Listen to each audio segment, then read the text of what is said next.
This is the Six Man Show, an Orlando Magic podcast, with your hosts Luke Sylvia and Jonathan Osborne, covering all things Magic basketball.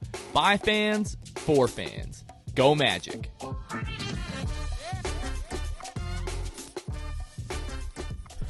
What's going on, Orlando Magic fans? You guys are back with the Ignas Brazdeikis Show. Jonathan Osborne here.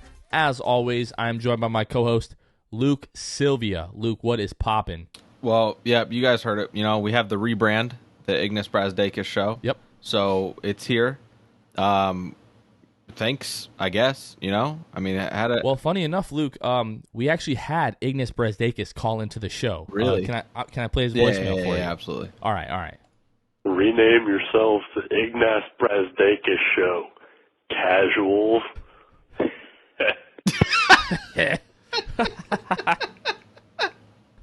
Bro, that laugh gets me. At the end of Oh my gosh. I don't think that's Ignas Brazdeikis. No, but it.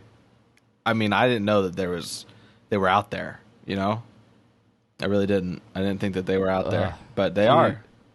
It really feels like a troll, though. It feels like it a troll. is. I mean, if I'd be more worried if I thought it wasn't. So yeah, thank you for that. I wish you would have given it, but actually, it makes it good. He didn't say anything but that. Yeah, I don't want to know who you are ever, unless like we're in person and you just come up and you're like, you just have to say the line, or just say, "Heh." We'll know. Heh. Yeah, we'll know. So that's incredible. He'll see you sometime soon, maybe here so in a couple months, Jonathan.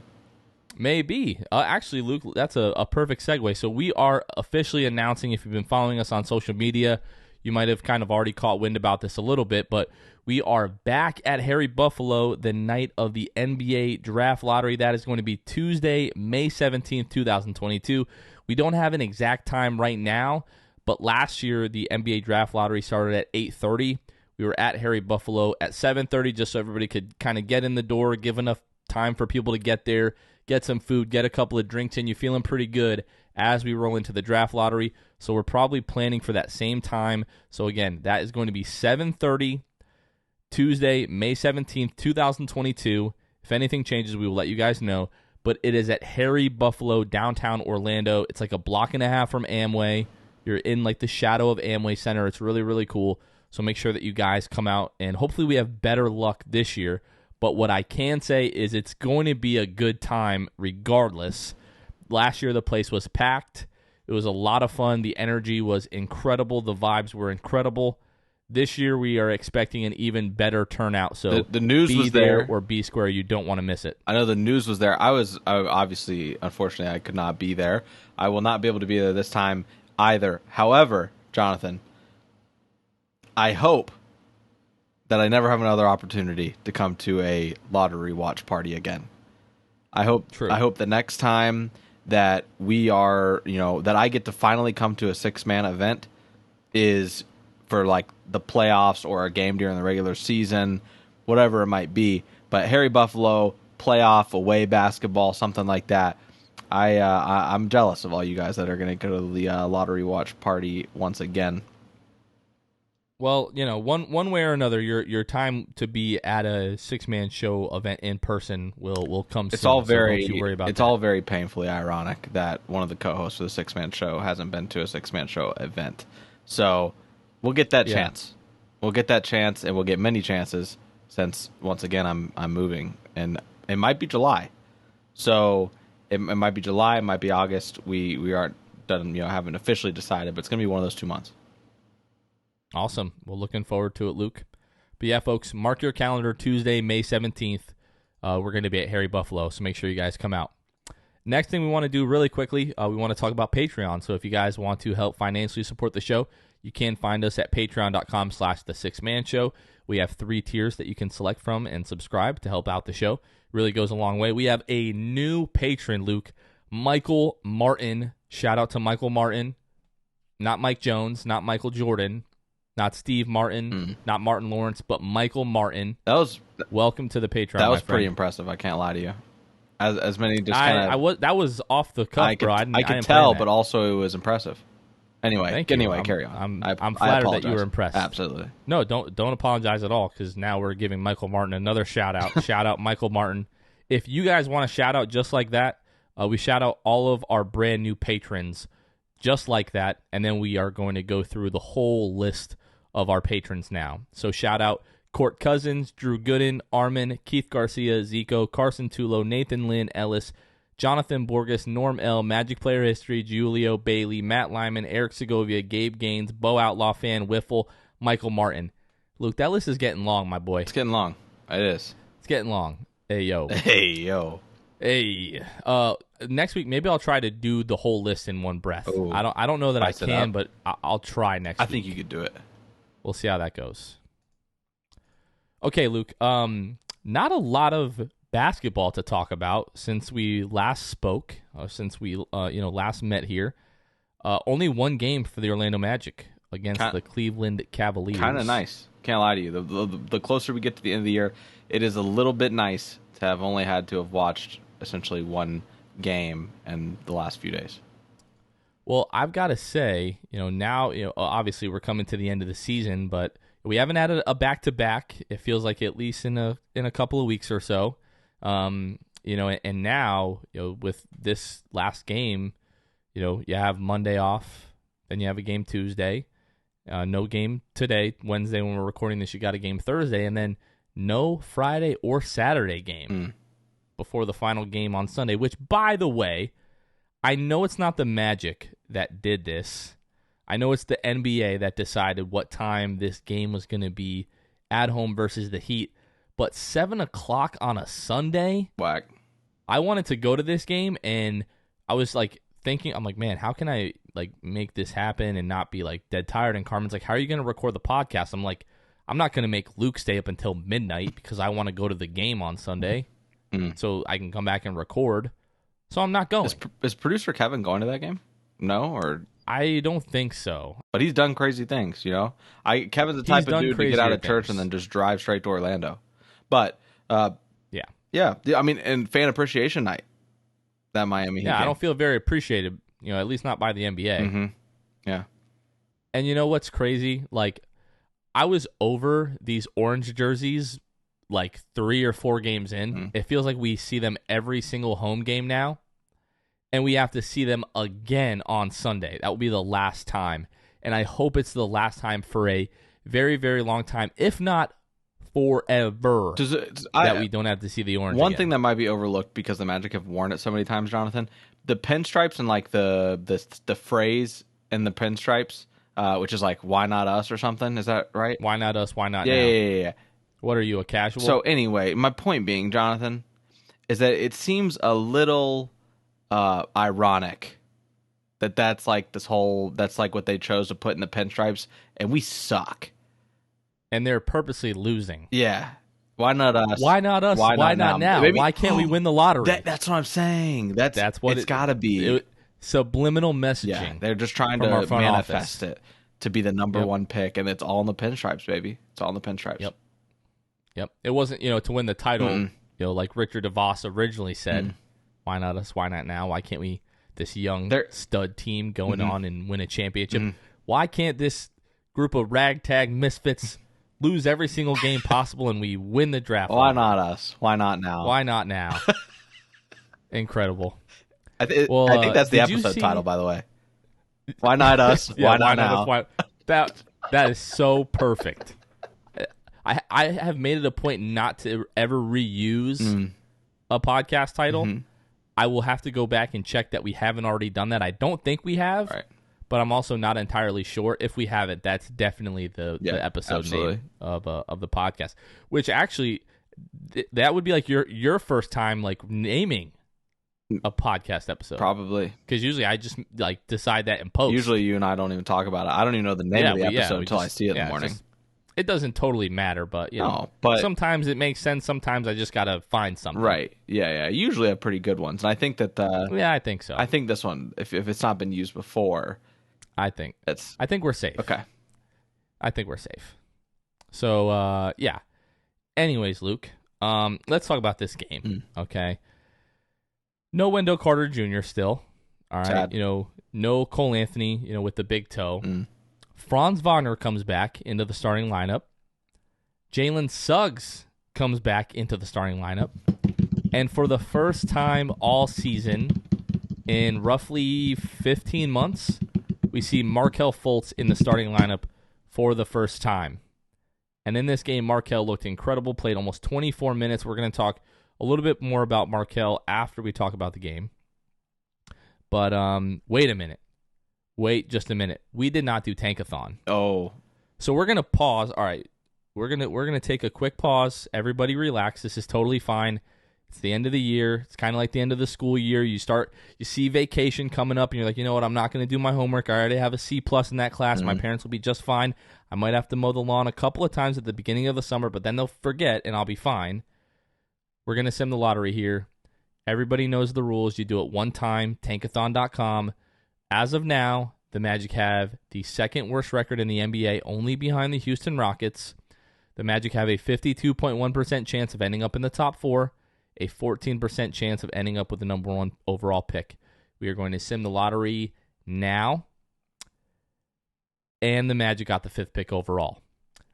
Portland jumped 5 spots to number 1. Sacramento jumped 5 spots to number 2. Houston drops 2 spots. The Atlanta Hawks jump 10 spots to end up number 4. And the Magic end up number 5 overall. Right now, that would have the Magic taking power forward Keegan Murray out of Iowa. I want to say, Jonathan, just kind of riding on the coattails of the Magic getting the 5th pick on Tankathon, I have a friend of mine. His name's Brandon Kluge. Shout out Brandon Kluge. I've been getting shout outs lately to my friends, so they're lucky. But he texted me. We discussed that, like a monetary value associated with that on the last podcast. Well, Kluge is what he goes by his last name. Kluge hasn't slid me any money yet, but he texted me this morning, and it was just a reminder. Kluge the Loogie. I'm sure he's heard that too many times, but he texted me. Yeah, not original. He's not like a big Magic fan by any means. He's not a huge NBA fan. He keeps up with it, but he's like, I'm trying to, maybe get into the Magic this year. This was before the season started. He texted me this morning, right? Wrong year. He texted me this morning, and he said, every time I do Tankathon, it's not good for the Magic. That is all he said to me. Yep. I replied, yeah, it's a coin flip for sure. And he just left me on red. So shout out Kluge for that. Yeah, just kind of a reminder that this is it's a crapshoot. You've been running it on Twitter, posting it every day, basically. It's not good. It's a lot of the times it's not good. So it's terrible, man. To me, it doesn't feel like a coin flip. Are you familiar with Dungeons and Dragons at all? Yeah. They have like a 20-sided die. Yeah. That's what this feels like to me. Right. And it's you not need a coin to get flip. a number on there. You need to get the 1. Yeah. And you just can't do it. Which, for my Dungeons and Dragons fans out there, I've only ever played one Dungeons and Dragons campaign. I didn't really know the rules. At the time of like, you just can't do certain things, blah blah blah. Right. But I basically wanted to do an action that would basically like break the whole world and end the game. Mm-hmm. And they're like, oh well, you have to get a nat 20, which is you roll and it lands on 20. And sure enough, rolled it, landed on 20, and everybody was pissed off at. That's my Dungeons and Dragons story. I've never played again. That's incredible. And on that note. Yeah. So, all right. Back to the Cavs game. So, Markelle Fultz back. Jalen Suggs back. Franz Wagner back. Well, Markelle back in the starting lineup. Everybody else kind of back from injury. We got to see 7 minutes of Franz Wagner before he rolled the other ankle, the right ankle, left the game, was out for the rest of the game. We probably won't see Franz Wagner for the rest of the season, I would guess. Right. 2 games remaining. Why risk it? He's got 2 bad ankles You at already this point. blew Just the get into iron, the man. offseason healthy. It's no point.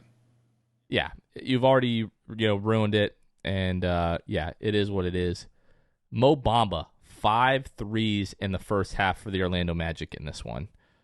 We've seen halves like this, for Mo Bamba before, but it feels like every 20 games you can count on a really big shooting half out of Mo Bamba. But Mo Bamba's, again, 16 points in the first half, 14 first half points out of Ignas Brazdeikis. This is the Ignas Brazdeikis show. Mm-hmm. Those guys just go off in the first half for the Magic, and the Magic were down 2 going into halftime. And then in the second half, really the story was Markelle Fultz and Moritz Wagner. Markelle Fultz, Moritz Wagner, they've had good chemistry really ever since, like, the moment Markelle came back. It's usually those two guys going on some crazy run, keeping the Magic in almost every single game. 10 points in the second half out of Markelle Fultz, 13 out of Mo Wagner, and the Magic outscore the Cavs by 7 in the second half to win the game, 120-115. Darius Garland, he really tried to do all that he could, especially in the fourth quarter. He had 21 points in the second half, 13 in the fourth quarter, but it just was not enough for the Cavs to complete the comeback over the Magic. Again, Magic win 120-115. Luke, the Magic shoot 50% from the floor in this game, 45% from the three-point line. And win the turnover battle 11-7. I think that's got to be the lowest turnover game the Magic have had this year.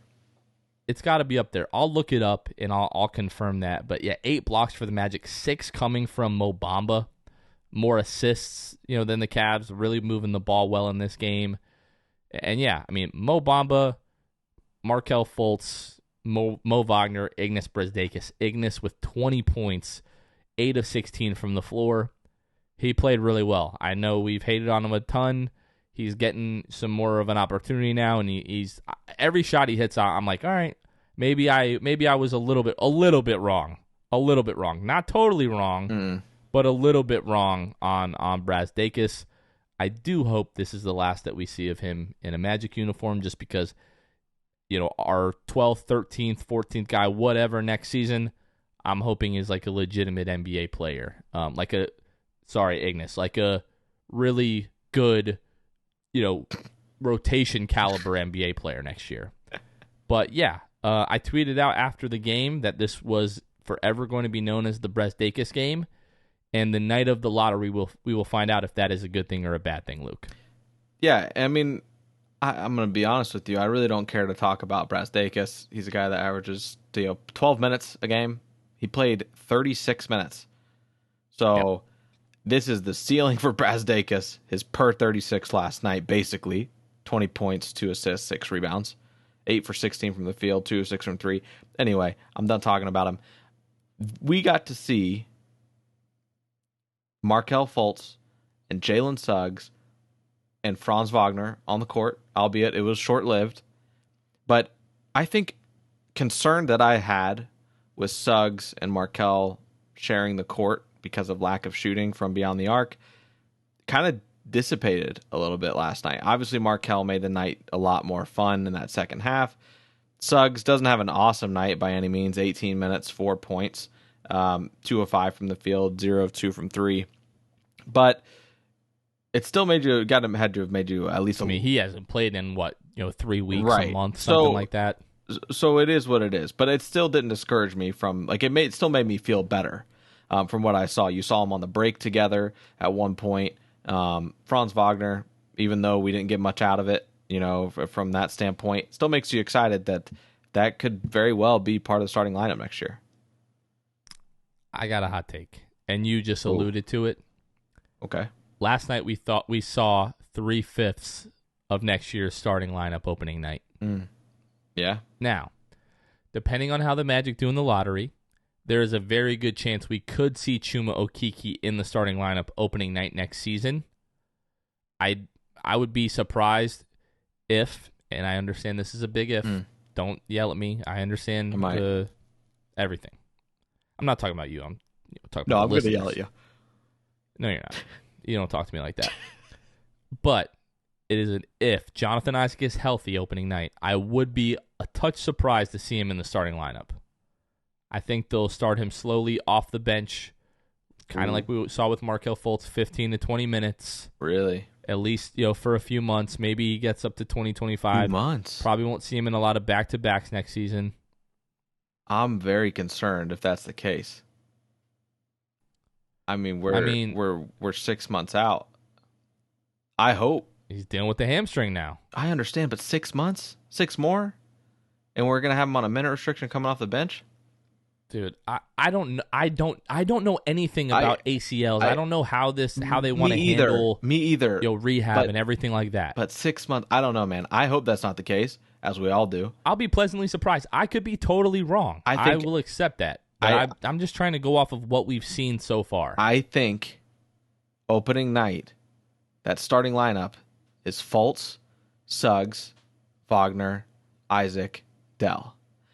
Oh, I just got the shivers. I just got the shakes. I just got the goosebumps. I think that's the starting lineup Ooh. opening night. I think J.I. Somebody open up a window. I think it's hot in here. no minute restriction. I think it's full force opening night. Man. And also to note in this game, Jonathan, usually I only let my wife talk to me like this, hey, I swear. Well, hey, I mean, it is what it is. And Markelle breaks the 20-minute playtime, right? He plays 24, starts, plays an incredible game.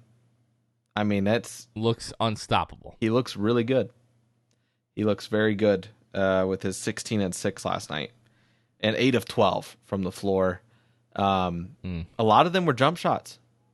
A lot of them were jump shots. A lot of his buckets were jump shots. It wasn't like obviously, he didn't shoot any threes, but he didn't need to. He gets where he wants to go. He did the Penny Hardaway. Oh my Lord. Mama. And nasty. I need Jesus. If you guys haven't seen it, I believe the Magic posted it on their socials. But of like the 6 of his frame. 8 makes basically came from mid range. Yeah. 2 of them at the rim. Yeah, he looked good. He looked really good. I hope that that's the case. I hope that's true to form when it comes to him being without a minute restriction next year and starting. I mean, I'm all aboard the Fultz train. 66-37, the Magic won the bench points battle last night. Yeah, and again, that comes from the bench. Brazdeikis, Mo Wagner. The bench won the plus or minus against the starters last night. Granted, except for Mo Bamba. Let's give Bamba a little bit of credit. Mo Bamba was a -4. Can we talk about Mo Bamba?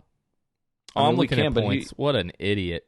Nah, he had the worst plus minus. I think. I'm glad I could put that jab in there. He had the worst plus minus. My contacts are a a little bit dry tonight. My vision's a little blurry. Yeah. Yeah. So anyway, Robin Mo Bamba Lopez had the worst one in box plus minus last night. Hey, that 11 and 4, and 2 assists for Rolo. Yeah. 5 of 10 from the floor, 1 foul. I mean, that's pretty good. Pretty good for an old guy. RJ Hampton, Jalen Suggs, Chuma Okeke, the only 3 Magic players last night to shoot less than 50%. Everyone else was 50% or better. Yeah. 7 out of the 10 guys that played last night, 50% or better. Mm-hmm. And the Cavs, I mean, they shot 48% from the floor, but when you're shooting 50% from the floor and you're turning the ball over 7 times in a game, you're probably going to win. 9 steals for the Magic last night. Yeah. Not too shabby at all. 9 steals, a lot of 8 the blocks. Cavaliers, turnovers, live ball turnovers. It is a good night when you have more steals and blocks than you do turnovers. Yeah, I'm sure Coach Mosley would be very happy about that. Mm-hmm.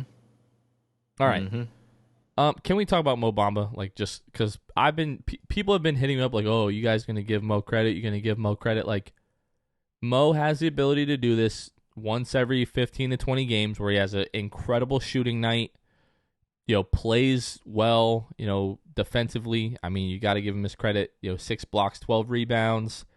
That's what we need out of Mo Bamba every night. You don't need the 5 of 9 from 3. You don't need the 21 points.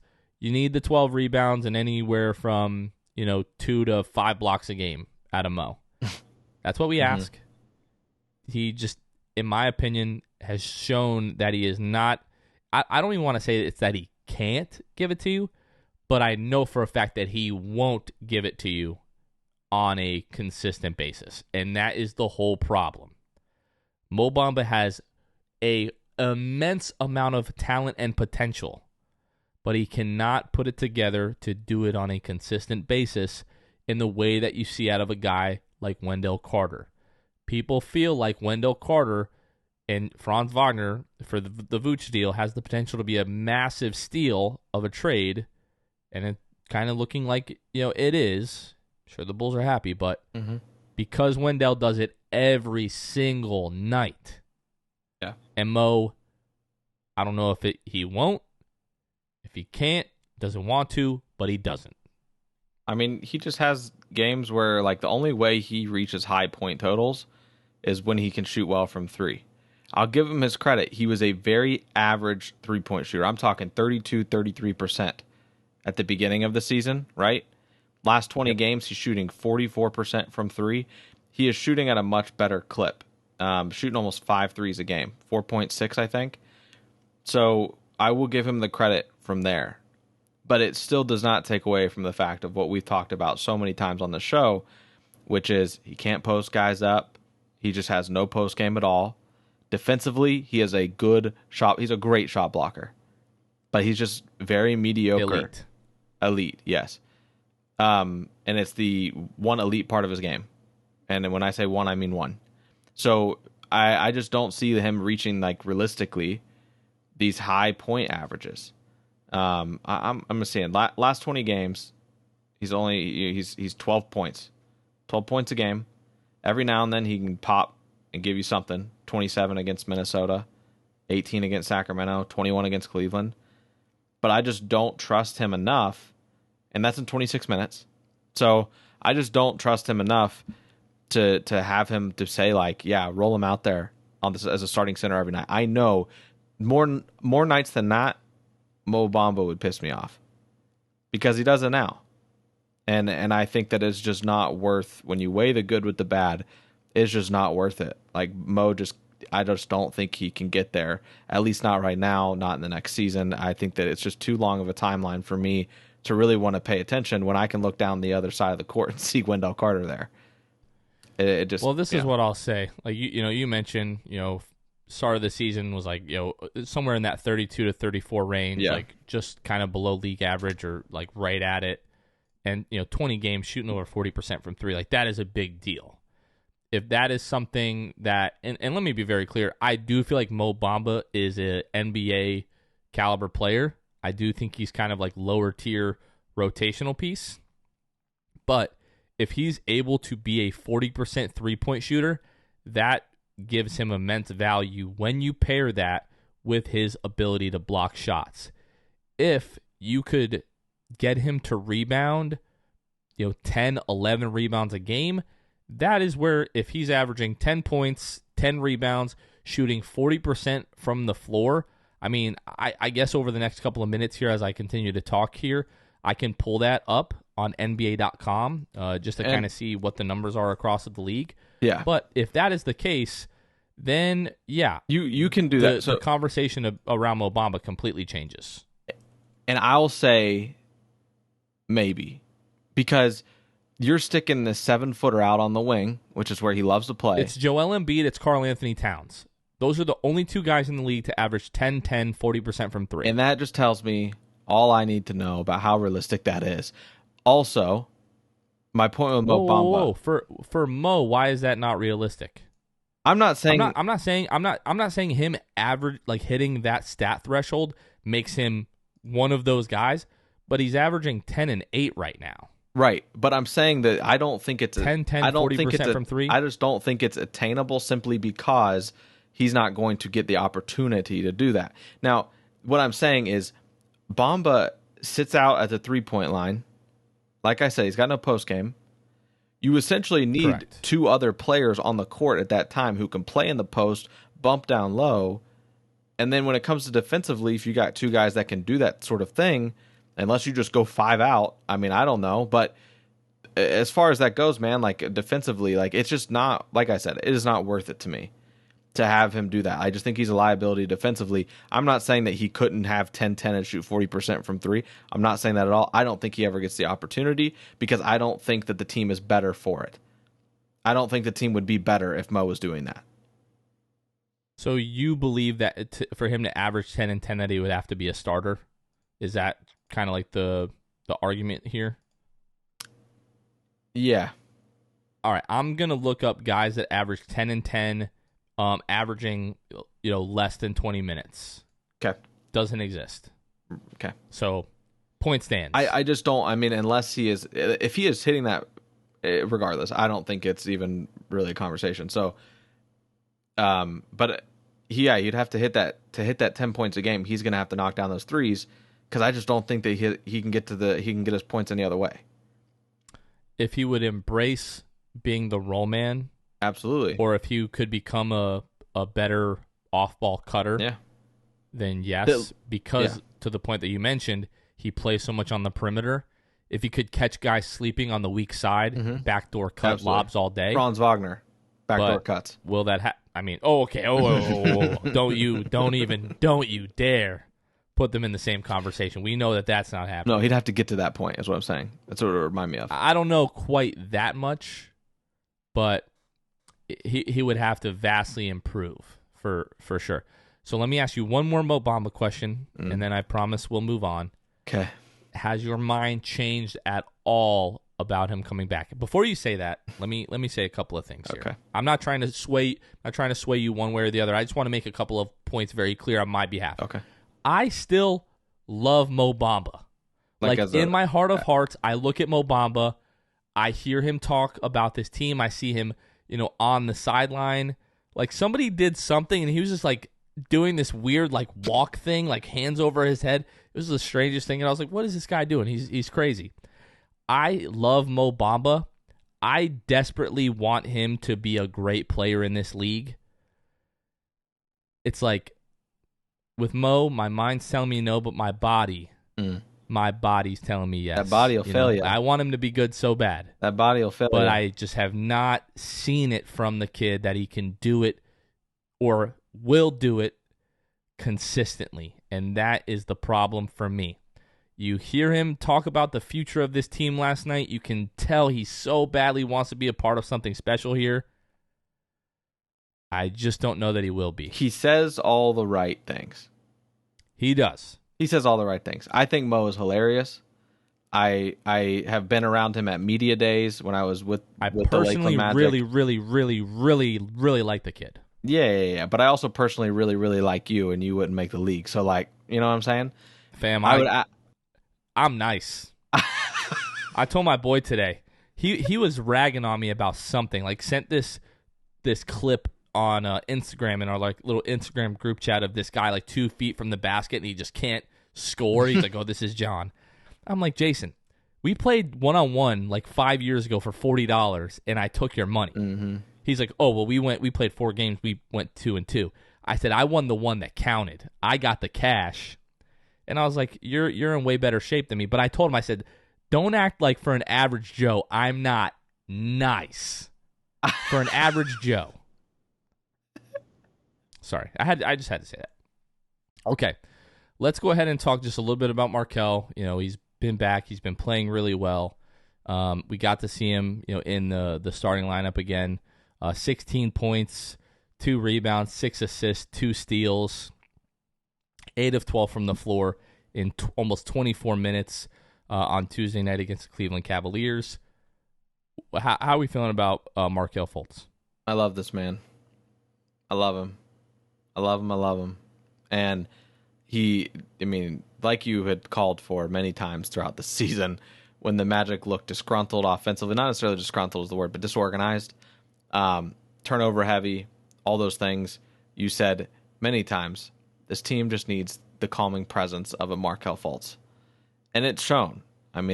Markelle has contributed greatly already in just the short minutes that he's been getting. He finally breaks that 20-minute barrier last night.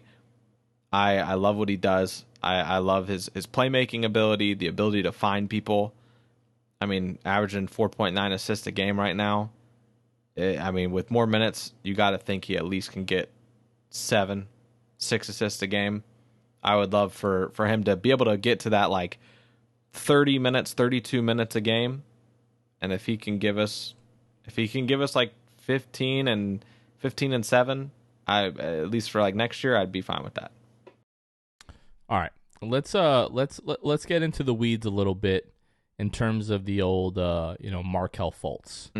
So first of all, and this is according to cleaningtheglass.com, Markelle Fultz has played the most possessions with the lineup of Terrence Ross, Ignas Brazdeikis, Moritz Wagner, Robin Lopez. So he's played 33 of his 636 possessions with that lineup. He's also had some time with Gary Harris, Terrence Ross, Chuma Okeke, Wendell Carter. 32 possessions with Jeff Doughton, Terrence Ross, Mo Wagner, Robin Lopez. So he's just played with a myriad of lineups, since returning to the Orlando Magic this season. Now, I brought that up to show the fact that most of the time that he's on the floor, he's not playing with the starters. He's not playing with the best players on the team. There's a lot of Ignas Brazdeikis there, Jeff Doughton, Moritz Wagner. He and Moritz Wagner have had great chemistry together, I think. But let's not act like he's on the floor with Jalen and Wendell and Franz and Cole. You know what I mean? Now, I understand that per 36 is not a perfect statistic. Some people hate per 36, okay? But per 36 minutes, Markelle, who as of right now, he is averaging, let's see, I think you just mentioned it, 19.2 minutes per game. Oh, okay. I thought you were 19.2 minutes per game. Per 36 is averaging 20.3 points, 4.9 rebounds, 9.1 assists, 2.2 steals. Okay? Let's just extrapolate that, and let's say he was able to average that. Now, Markelle probably not going to play 36 minutes a game. Most guys in the league don't play 36 minutes a game. But if you look around the league, and let's just go off of points and assists. Yeah. If Markelle was able to average 20 points, 9 assists, okay, he would be in company with Trae Young, James Harden, and DeJounte Murray. Those are the only 3 players in the league averaging at least 20 points a game, 9 assists. Now, if Markelle was playing with better players throughout his 19.2 minutes per game, whatever it is so far to start the season, I do think that he would be averaging more assists than he is now. And due to that, his assists per 36 would be a little bit higher. Now, 20 points per game out of Markelle would be, in my opinion, like best case scenario. I think ultimately when he's at the peak of his powers and he's getting the correct amount of usage and he has the right balance of, oh, I'm going to make this play for somebody else, I'm going to make this pass, okay, now I'm going to go get my own bucket. I think a great outcome for us would be like 17, 18 points per game for Markelle and somewhere around like 8 or 9 assists. Like, to me, that would be incredible if the Magic are able to be really good. That is kind of where I see the path for Markelle becoming an all-star. If he is the very best version of what we know that he's good at currently, even without the three-point shot, and if the Magic are competitive. That's kind of his, if he's ever going to be an all-star, that is kind of how it's going to happen. And people who thought maybe Cole or Jalen was the best guard on this team, or they thought Cole or Jalen was the point guard of the future of this team, I don't know how you watch what we've seen in the 16 games that Markelle Fultz has been back and just feel very, very silly and wrong. Yeah, I think it's a no-brainer. It's Markelle Fultz. Always by has, a lot. Always has been, always will be for as long as he's in a Magic uniform. I mean, he's a starting point guard of this team. I'm going to make a Harry Potter reference. That's good. Right I'll act like I know you're not a big Harry Potter fan. But when Dumbledore sees Snape's Patronus, and it is the same as Lily Potter, as Harry Potter's mother, Dumbledore realizes that all this time, Snape has been in love with Lily Potter. And he says, I think he says, even now or all this time, something to that effect. And Snape, the very famous line says, always. And it's the same with Markelle Fultz. You thought it was Jalen. You thought it was Cole. Maybe some of you thought it was RJ. Yeah. It's Markelle, and it's always been Markelle. He's the best guard on this team. In my opinion, he should be the point guard of the future of this team. And it's just going to get better from here. It can't get worse. Cheers. It can't get worse. It can get worse. Man, we're tied for the worst. I'm talking. Okay, you're talking about the team. I just mean in general. I'm talking like about Markelle, you said, no. No, absolutely. With Markelle, obviously, it could absolutely get worse. No, as a team, as a whole, Markelle contributing as a starting guard. I think this team's going to be a lot of fun. This team was pretty fun this year until like All-Star break, maybe a little before that. Actually, probably 50% through the year, I was pretty done. But we're almost to the end. And we can then start the countdown to the lottery. then the draft, then off season, see if the Magic have anything up their sleeves, then start of the season. I already can't wait for the start of the season just because we start 0-0 and we just ride. All right, real quick, Luke. To finish up the season on Thursday, we're at Charlotte. Sunday, we're at home versus Miami. It feels like Miami is probably going to clinch the number one team in the East. They have games still against Atlanta and then Orlando. Atlanta is still kind of in that like playing race. Like if they're going to finish 9 or 8, you would rather finish 8 so that you only have to win, I think, 2 games or 1 game at that point. I'm still not very clear on the play-in, but it looks like Miami's going to end up wrapping up the Eastern Conference with a win either against the Hawks or the Magic. If they lose to the Hawks, you can count on the Magic losing that last game for sure, but I think the Magic finish 0-2.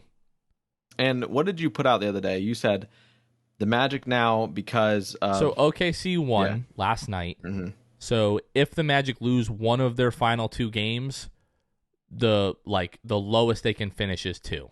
Okay. They cannot slip to 3 as long as they lose. And there are some other things that would have to happen if the Magic won out. But if the Magic lose one of the final 2, they will finish no lower than 2nd. At this point, Houston would have to win out their last 2 games. I don't see that happening. So I feel like the Magic are locked at number 2. So first of all, I'll just throw this out there. Magic are getting their doors blown off against Charlotte. They're 13.5-point dogs right now. I think they get the doors blown off. So then you kind of clinch those like top 2 worst records. I want against the Heat, I want to go balls to the wall. Oh, heck yeah. I hope that we beat the Heat. I hope that it's like them putting all of their effort. They're not sitting players because they haven't clinched the number 1 in the East. I don't know I don't know what that looks like, right? Because Brooklyn right now is in the 8th spot, kind of neck and neck with the Hawks. It's all a very thing. Like, I don't know if Miami's pumped about playing any of these teams. But all that to say, I hope the Magic can beat Miami. And it would be a nice way to kind of put a bow on the end of a pretty bad season.